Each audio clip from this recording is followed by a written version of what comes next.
আগে করেই করব। বসন্ত উৎসব আনন্দের উৎসব। বাঙালিদের অনেক উৎসবের মধ্যে এই রঙের উৎসবটি সবারই খুব প্রিয় উৎসব।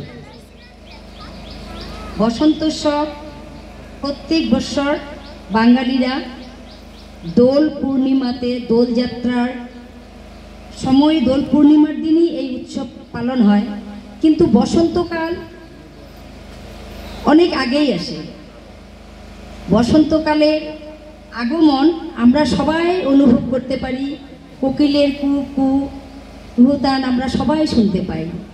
গাছে গাছে শীতের সময় যেমন গাছে ফুল থাকে না, তারপরে গাছে ফুল ফুল পাতা ভরে ওঠে। এগুলি আমরা ছোট থেকে বড় সবাই অনুভব করতে পারি। শুধু যে অনুষ্ঠানের মধ্যে দিয়ে আমরা বসন্তকালকে অনুভব করব তা নয়, আমরা সবাই এমনি অনুভব করতে পারি।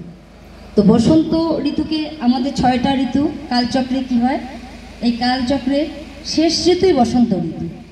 যেহেতু চৈত্র মাসের ব্যাপার আছে, শেষ ঋতু। এই ঋতু সব ঋতুর থেকে শ্রেষ্ঠ ঋতু, তাই তো এই ঋতুকে বলা হয় বসন্ত ঋতু, ঋতুরাজ। বসন্ত ঋতুকে বলা হয় ঋতুরাজ।